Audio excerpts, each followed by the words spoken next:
Okay, welcome everyone to this DBA Fundamentals session where we have Tomislav Bronzin talking to us today about protect your data with Microsoft Azure Backup.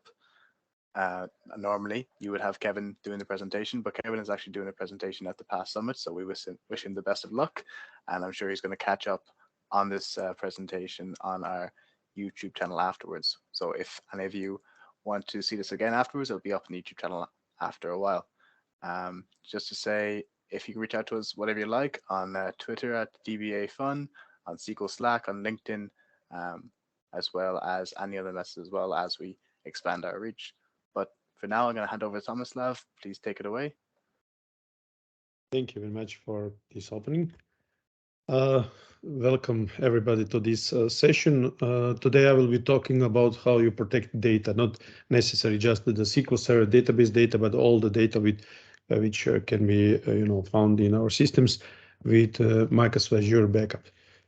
So just a few sentences about me. You can of course see me on the screen, but probably a little bit information. So I'm a consultant within the ICT industry for years now, regular speaker on the conferences, and what is maybe also important, I'm also innovator with my team. We have more than 90 international awards for innovation in ICT. We are mainly based on the Microsoft platform, especially not just the cloud, but also Azure and AI stories and mixed reality, augmented reality, and so on. But hey, there is no application without the data. So, or at least 80% of the applications in the world are based on data and running on the data. I'll just switch your camera a little bit off now to have better audio streaming. And I will also receive all the questions that you have. If you have during the presentation or after the presentation, I don't mind if you just interrupt me, because usually when we meet in person, there is a conversation, more conversation than extra presentation. But hey, let's start presentation. We'll see where we're going.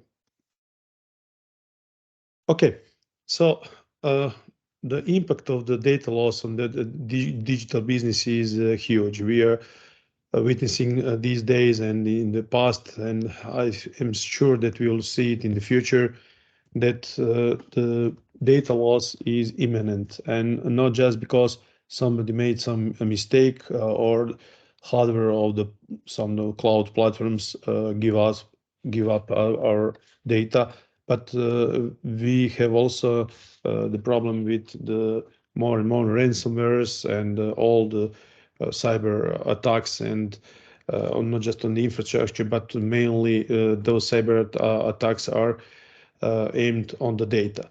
And this is something which we also can impact end business and the brand, but of course the IT career of the IT professionals in our industry. So when we are talking about the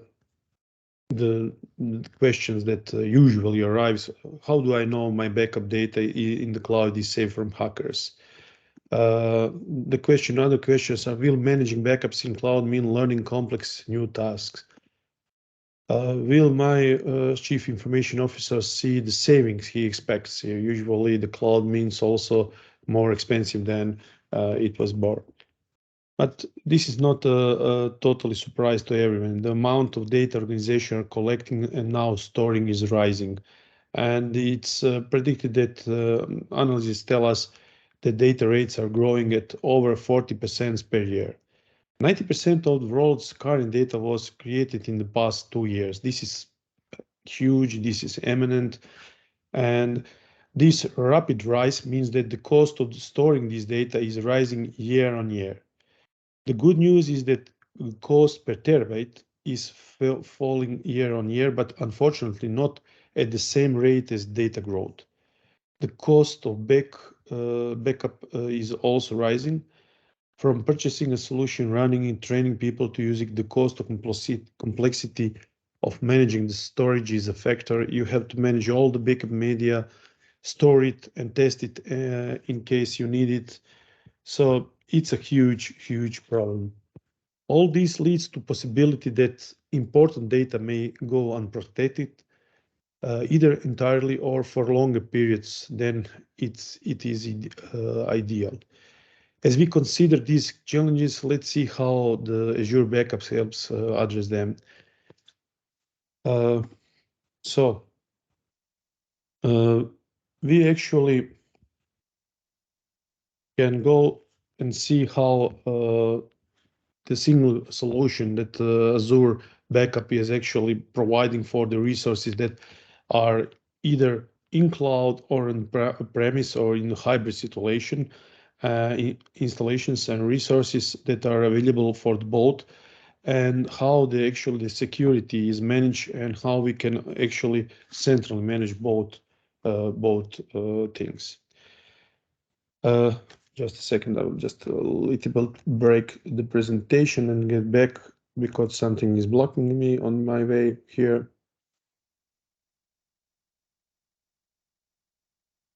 That is fine. There's no questions at the moment, Tomislav. Okay.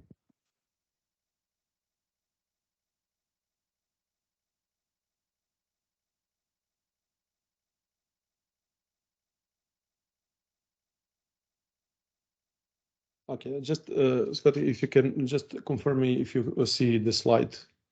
Confirmed. Okay, thank you. So the backup is actually the key priority, as I said. You know, we see from days to days that information security is not just based on how and who will actually access your data, but how you retain this data in the future and for future use, not just for the defending your data from illegal access, but also when you have needed for any actual business needs or legally needs. So what is actually the priority you can see on this graph? Information security, the first number one, and then increased use of server virtualization, or transforming applications and systems to the so-called cloud native systems. But talking about the server virtualization, more and more we are seeing actually that people are considering cloud native as a legacy. I would say something that is not even more considered, because the problems that we have in the past 2 years, COVID crisis, this war that is in Europe and so on. So they want capability, easy way to move the systems back on-premise or in other clouds, and server virtualization provides them some way of this portability. Of course, the important part of any installations, any systems, any data data storages or data warehouses, whatever, is to improve the data backup and recovery. So these are the priorities, and you can see the backup is a key priority.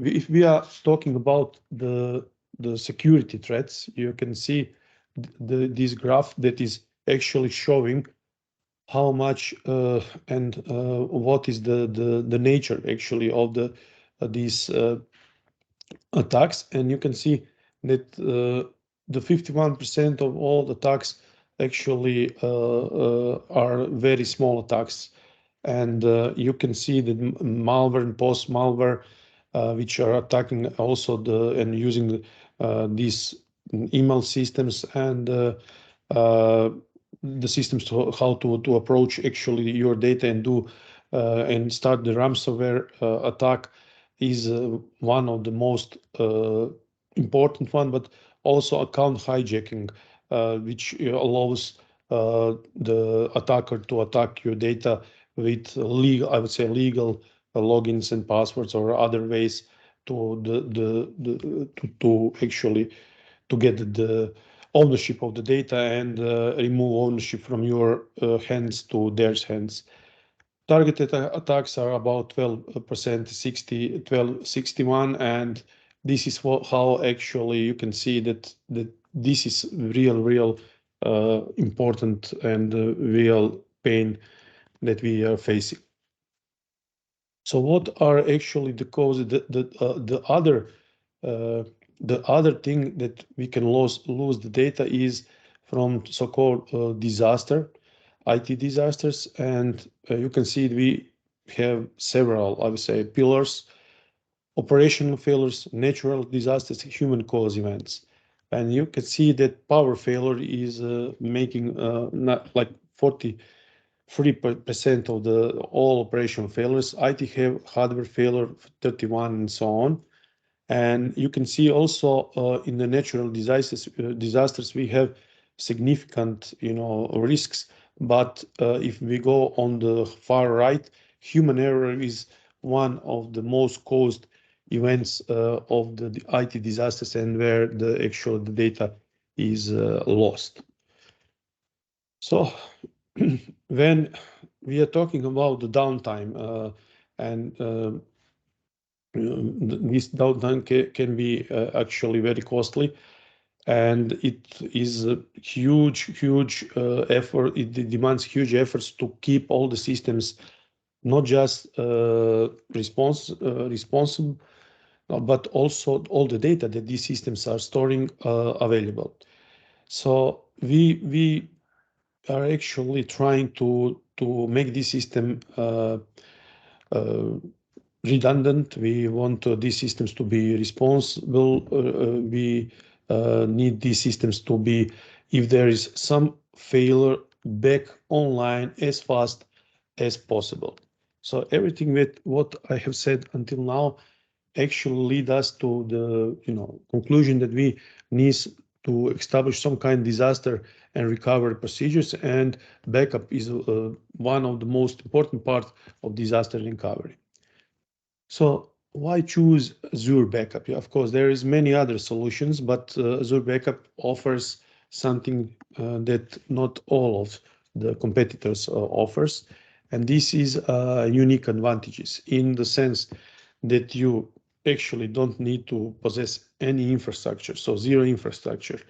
Also, you can do the backup for both resources in cloud and on-premise. And it is built-in backup solution for the Windows systems.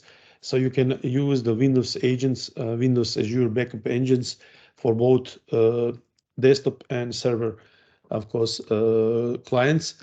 There is no upfront cost. You actually start and use the system, and you pay as you go, and you will see a lot of these things actually are, I would say, not charged by, I will not say free of charge, but because there is some, of course, cost of this.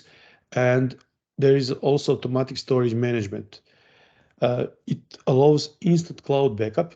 So these backups can be used directly in the cloud. So if you, for example, backup some virtual machine from on-premise to cloud, you can restore it in the cloud and run it in the cloud without, restore it on the original infrastructure if this infrastructure is lost somehow.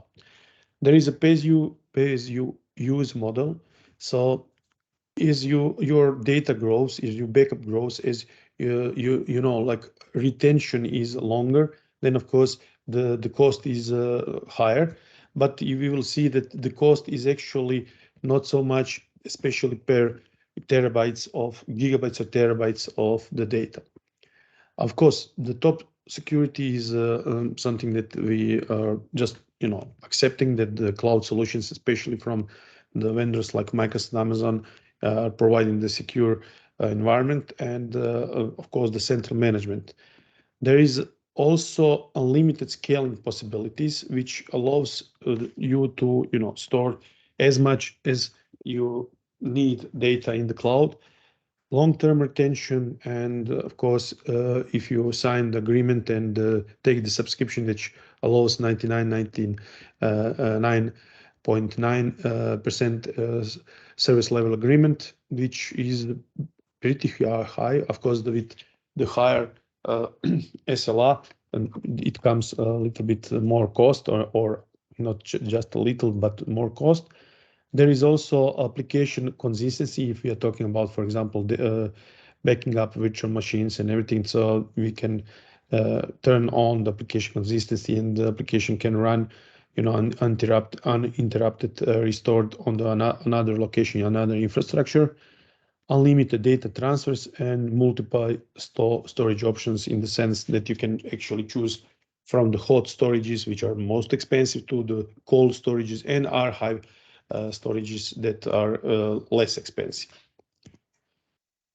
So what are the backup Azure workloads? Of course, if you have any questions, you can ask. I think Scott will actually tell me, or just raise your hand and we'll talk. So we have different workloads, but this workload could be, as I said, from the virtual machines, but also different virtual machine, not just Windows, but also Linux. One, SQL Server, SQL machines and databases to the cloud or to the Azure SQL, documents, and so on and so on. So when we are talking about Azure ES virtual machine backup scenarios, there is several things that we need to protect or make available protection. It is protection from the data loss of corruption. So there is an accidental deletion of the virtual machine, and also availability to create a clone or copy of the virtual machine. So we can do it with the Azure IS VM backup scenarios. So how it actually is done within the Azure? First, you need to create a resource group and set up recovery services vault in the region where you want to store the virtual machine backup. This is very important, to choose the right region, because if you choose the right region and then you are not in the problem, if there is some latency problems or charges to if you choose within the another region that your data is stored, then you may be charged for cross-region, fee. So there is additional charges. So it's important to choose the right region for the resource group, and of course the recovery service vault to create it in. Also, you need to determine how you want to storage to be replicated. Is if you just need, no replication or local replicated copy within one data center, or in the zones within local zones, or between regions. So you can choose whatever is backup policy or retention policy or replication policy is needed. You can create a new or choose an existing backup policy. You can define number of snapshots and tension range intervals within days, week, month, year, and then you backup actually the VM, virtual machine. So before that, for the backup extension to work, Azure Virtual Machine Agent must be installed on this Azure virtual machine, of course. And this is how actually it's done. How it actually looks like, you can see here, there is a Azure virtual machine. There is a large or smaller disk, and you can do the virtual machine snapshot. There is in the cloud, you can actually do the instant restore, which will actually of these snapshots, and there is also possibility, of course, to do the incremental backup to the Azure Recovery Service Vault, which is encrypted with the IS-256 storage service encryption, and this is how actually it works. There is support for the not just for the smaller disk size, but up to 4 terabytes of the large disk. If you need more, then you just create more large disks, and of course do the backup, and first of course the snapshots and the backup, which are pretty fast. There is also capability, as I said, to backup Linux virtual machines. Backup takes a file consistent backup, and during the first backup, VM Snapshot Linux extension is installed within the Windows, and after that, application consistent backup, you can customize the pre and post scripts, so you can do in these pre and post scripts anything that is needed to prepare virtual machine for the VM snapshot, and then incremental backup saved is saved in the vault. So about the snapshot consistency, application consistent snapshot allows when recovering for a virtual machine with an application consistent snapshot, the VM boots up and there is no data corruption or loss. The applications are start in consistent state and everything is like it was just in the moment when the snapshot was taken. The file system consistent snapshot allows virtual machine to boots up and there is no data corruption or loss, but applications needs to implement their own fix-up mechanism to make sure that the restored data is consistent. So it's like, you're using Word or Excel, whatever, and something happens and you reboot the system and the data are stored, data are not touched, they are not corrupt, but or lost, but you need to have in the application some mechanism that needs to restore or open the right data that was open at the moment when the snapshot was taken or something happened. Crash consistent snapshot, although there is no guarantees, but the virtual machine usually boots, and then it starts this check to fix corruption errors. So it's, I would say, the least something that is not very much fond. Nobody in the IT industry is fond of, but it actually helps virtual machine to boot up and check the disk. In-memory data or write operations that were transferred to the disk are lost. Application, they need to have not just a recovery, but also a data verification mechanism to check if all the data has been read and correct. So when we are talking about Azure IaaS, infrastructure as a service virtual machine backup restore options, there is a possibility to create a new virtual machine, restore disks, or there is also possibility to do instant file recovery. So there is a different granularity that we can use. So whole machine, disks, or we can go for the files within the virtual machine to restore it. Backup for SQL Server running in Azure virtual machine. So there is a so-called 15 minutes RPO. We'll talk a little bit later about what RPO is. And there is possibility to auto-protect the whole system and support for the PowerShell database sizes up to 2 terabytes and ARM and ACM. So how it actually works? Actually, there is in the Azure Backup service, we need also to have resource group with the recover services vault. It's encrypted and it supports full differential and log backups. Backup data is streamed directly to the vault by using VDI streams and native APIs. So this is something which enables us with the workload backup extension to do the backup directly to the Azure Backup service.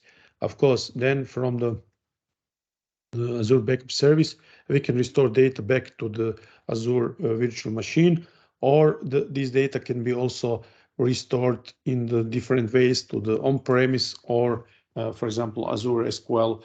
And this is how we can establish the very short downtime and fast recovery services.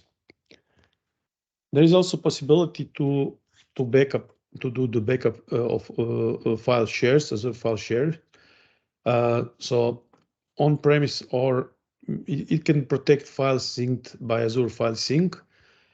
And this is configured in the way that backups are user-defined by user-defined schedule are backed up, and we can also establish different retention, and backup by using the backup policies. It's file level restore, very simple configuration, but then it's also the simple things that these protected only file services that are within the systems. The systems can be not just Windows, it can protect also the files within the Linux, and also within the Apple Macintosh, and also the servers, which are Windows servers and Linux servers and so on. So what things you need to keep in mind when we are talking about the Azure Backup? You can create up to 500 recovery service vaults per subscription, and you can register 1,000 Azure virtual machines per vault. So you can see that there is a pretty high number. It's very scalable from the several or one recovery service and one Azure VM up to 500 recovery services and up to 1,000 virtual machines. A recovery service vault can only change storage options before any backups have been stored, so you cannot change these options after that. And Azure virtual machines may have one scheduled backup per day, but you can make up to 4 on-demand backups per day. So this is what is allowed, and you can do it on demand and one on the scheduled. Of course, you can use the scripting to make it more of these backups, but not just by pressing some option on the portal. There is no limit on the amount of the data you can backup in recovery service vault. Of course, the only limit is how much you will actually pay for the amount of the data you store on backup. And also backing up virtual machines with Azure Disk Encryption, you need to provide permissions for Azure Backup to access the key vault. This is the service where you actually store your encryption keys, and the permissions are needed, of course, to use these keys for data encryption, and of course reading the data that are already encrypted in these storages. Also, you must remember not to enable lock on resource group created by Azure Backup Service, because this will be disable the Azure Backup, and you will not get what you have needed. So when we are talking about Azure Backup, we need to talk about so-called protected instances. And what is a protected instance? A protected instance refers to computer, physical or virtual, or a database that is being configured for backup to Azure. An instance is protected once you configure a backup policy and create a backup copy of the data. So we were talking about how and what Azure Backup can actually protect, but there is, of course, there is not such thing as a free lunch, and this is why we have these price tags that are connected to the different things that we are using within Azure Backup. So first thing, we need to have the protected instance, and you can see, depending on the size of the protected instance, there is a different price tags. So small instance is considered less or equal to the 50 gigs, and it's about €4 per month and something change. Medium instance is more than 50, but less or equal to 500 gigs, and it's around €8 per month.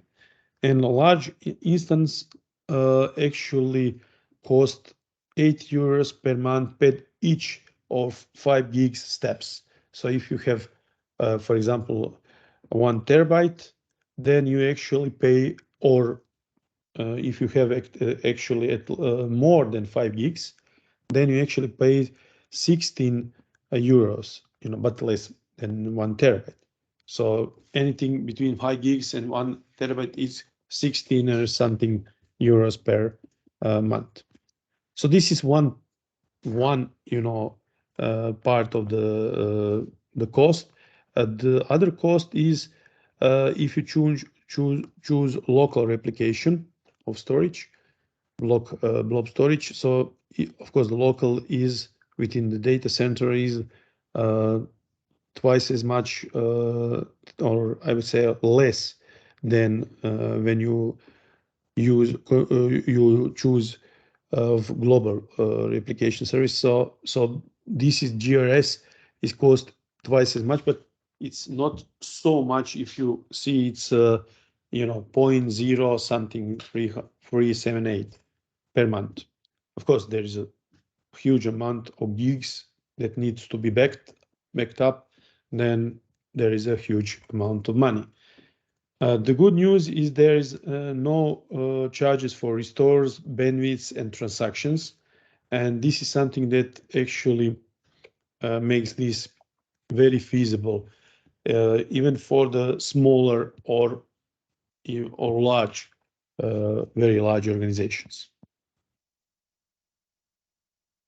Backup price for SQL Server on Azure VMs. So when you are backing up SQL Server running on Azure VM, the size of database configured for backup determines, of course, the size of each instance.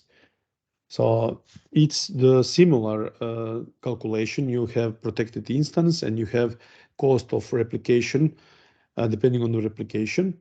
And when backing up SQL Server availability group, the size of database configured for the backup on availability group determines the size of each instance. So you can see that the cost of the backing up SQL Server databases are much higher than for the, I would say, simple data. So the instance for the SQL Server on Azure VMs cost 27 euros per month. And if you have more than 500 gigs, for each step, for each chunk between the 500 gigs and for 1 terabyte and so on in the steps of 500 gigs, you actually pay 27 euros per each of these steps. The price of the replication, depending of local or global, is the same per gigs per month as for the, I would say, regular data. So the only difference is in the cost of the protected instances. So next, what is very important when we are talking about the backup is governance. We saw the cost, we saw how it actually technically is executed, and you can see these are the ways how we can actually do the governance for the Azure backup. So first, to do the governance, we need to use proper naming convention. So using a meaningful naming standard for your resource groups, recovery service vaults, and backup policies is something that will actually help you later on to govern your Azure backup. If not choosing the naming, the proper naming convention, then you will find yourself in the hotspot because you will not be able to filter, tag, or govern your data backup, because even when there is a large number of resources, it will be hard to distinguish one of another. The other way to do the governance for Azure backup is to use the resource tags. So you should use tags to logically organize and keep track of billing for your recovery service vaults, especially if you have different customers or within your organization you have different cost centers. then you need to be able within the same resource group probably to track how much money actually or how many you should pay for each of the part of the backup and recovery will be something. Recovery service vault will be charged depending on the size, but then you can also track on the transaction level how much money actually cost for each of the part of the organization unit, or you can also track for the different customers as well. Resource logs. User resource logs you should use to prevent unexpected changes or accidental deletion or modification of your recovery service vault. So this is some advice which actually comes from the practice. You should lock it, resources that you don't want somebody to tamper with, and to prevent these unexpected changes, not just from others, but also by yourself as well. Okay, so what is also important when we are talking about the governance is access control. There is a role-based access control for the access management, and you can see that there is different roles. So we have a backup reader that can view everything, but cannot do anything else, backup operator. So these are predefined roles that are already there. Of course, you can also create your custom role that will be different than this predefined one. So backup operator can enable backup and can restore the data, but backup contributor can do the policy management, delete backup, stop backup, so everything that can actually really hurt, the data backup and everything which is connected to the disaster recovery and configuration and everything else. So by role-based access controls, of course, you can disable anybody else that are accessing from the different roles or groups of the users to access this data, and this is pretty much which is what we are used to in the IT industry. And the last one, but not the least, is alerting, monitoring, and reporting. And of course, when we are talking about this, we are talking about the activity log, which provides insight into the operation, so you can see what actually has been done and who has been done. There is some strange noise, but okay, now it's on. There is backup alerts, critical or warning. So you know when something is wrong with the backup, if the backup has been done or not, if there is some problems, there is some connectivity problems, whatever. And Azure Service Health to see if there is a problem with the Azure Backup service. So you can also monitor this. And there is Azure Advisor that provides best practice recommendations for each service, and this is also for the backup service as well. So how actually what you can do with monitoring Azure Backup using log analytics. Collected data is stored in log analytics workspace. Of course, to do that, you actually need to have also storage, and for this storage you need to pay for. And initially, it takes up to 24 hours for data to be pushed, and the data push is complete. And then you can actually see and analyze the log entries and see what is actually happening. You can deploy a solution template to visualize the monitoring data, and there is different, of course, of these templates, and one of these with the links on GitHub, and you can select the relevant time range such as proper start and end dates, ability. You can provide ability to monitor backups and restores and generate custom alerts based on this, inspecting the logs. So this is everything that you can actually do with this data. And of course, one of the most obvious choice how you can do it is by using the Power BI. So there is also a template within the Power BI, which can actually enable you, just you choose which actually Azure VM Backup or this Vault recovery Vault you want, and protected instance you want to track, and you can acquire this data from the Azure VM Backup and the backup agents. Do this store this data in Azure storage, blobs or something else, and create data model by yourself and cubes. But you can also use the predefined templates, as I said, which are already there, and you just need to provide subscription and storage where you should store these logs and all of the information. And there is a possibility to do the enterprise-wide reports, custom reports.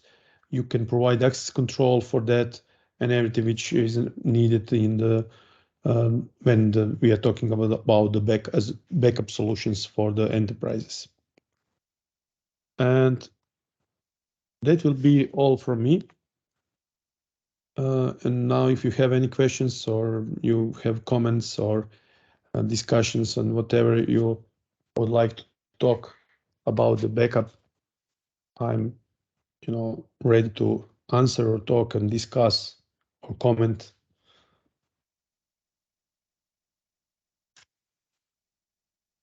Thanks, Tomislav. Just a couple of questions from my side. You kind of broke down the cost really well on the backups for the different sizes of the databases and the LRU and the GRS caches, but like, is there a place that we can get that information apart from your slides? Would there be like a calculator we can go to or something? Yes, there is, like on the Azure Backup, portal, and there is a cost calculator that you can actually use for the concrete solution, and there is a possibility that you actually create this. Try to open the site. Just a second. Okay.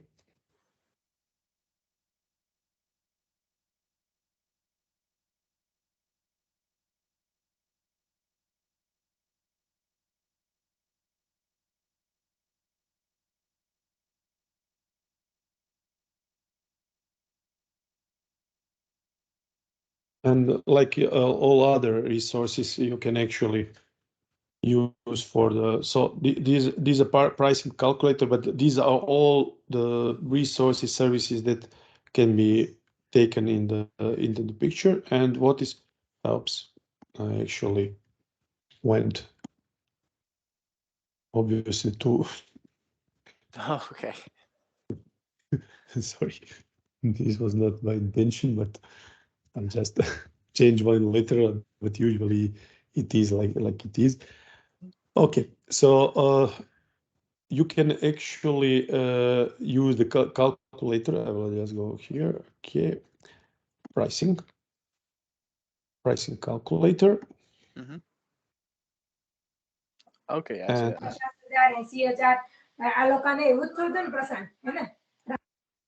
okay, and there is a possibility now to actually to choose the different scenarios or use, for example, Azure Backup and calculator here.